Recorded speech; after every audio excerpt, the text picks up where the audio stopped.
ముఖ్య అతిథిగా విచ్చేసినటువంటి భారత కమ్యూనిస్ట్ పార్టీ తెలంగాణ రాష్ట్ర కార్యదర్శి, కొత్తగూడెం శాసనసభ్యులు, ప్రియతమ నాయకులు కామ్రేడ్ కోనంనేని సాంబశివరావు గారికి, సిపిఐ తెలంగాణ రాష్ట్ర కార్యదర్శి వర్గ సభ్యులు కామ్రేడ్ భాగం హేమంతరావు గారికి, సిపిఐ జిల్లా పార్టీకి సారథ్యం వహిస్తున్నటువంటి కామ్రేడ్ దండి సురేష్ గారికి, వేదిక మీద ఉన్నటువంటి పేరు పేరున అందరికీ, అదేవిధంగా వేదిక మీద ఉన్న మీ అందరికీ ముందుగా భారత కమ్యూనిస్ట్ పార్టీ బోనకల్లు మండల సమితి పక్షాన మీ అందరికీ పేరు పేరున విప్లవ ధన్యవాదాలు తెలియజేస్తా ఉన్నాం.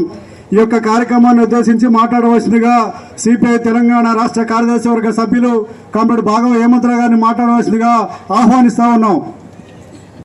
ముఖ్యంగా పేద ప్రజలకి భూమి మీద హక్కు కావాలని, పేద ప్రజలు అభివృద్ధి చెందితేనే సమాజం అభివృద్ధి చెందిద్దని కమ్యూనిస్ట్ పార్టీ ఇచ్చినటువంటి పిలుపు, ఆ సిద్ధాంతానికి అనుగుణంగా పేద ప్రజల పక్షాన్ని నిలబడి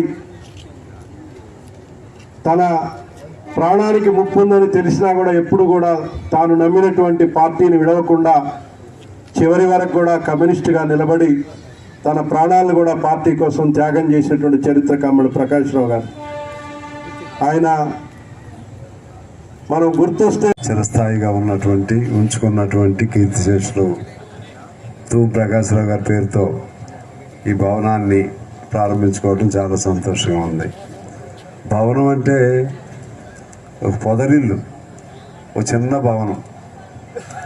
ఇక్కడ పార్టీకి తగ్గట్టుగానే చిన్న భవనం పెట్టుకున్నారు.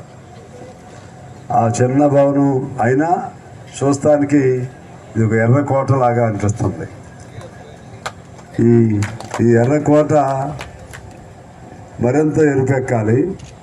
అదేవిధంగా మా నీరజ్ గారు చెప్పినట్లుగా ఇది మరింత విస్తృతం కావాలి, ఇది మరింత పెద్దది కావాలంటే అక్కడ స్థలం చాలదేమో, కానీ ఎట్లయినా సరే పార్టీ పెదగాలి, ఇంకా పెదగాలి. ఆ విధంగా మరొక 50 ఏళ్ళైనా ఈ భవనం ఇక్కడ ఉంటుంది. ఆ పేరు కూడా అట్లాగే ఉండే విధంగా పార్టీ పెదగాలని కోరుకుంటున్నాను. ముఖ్యంగా సహజంగా పార్టీ కోసం పనిచేస్తూ మరణిస్తారు సహజంగా కొంతమంది. ఇక్కడ ప్రకాష్ రావు గారు దళితుల కోసం పనిచేస్తూ దాదాపు అప్పుడు అగ్రకులంగా వెలివేయబడి, అంటే ఫిజికల్గా అలాగే మెంటల్గా ఆయన్ని దాదాపు వెలివేసినట్లే.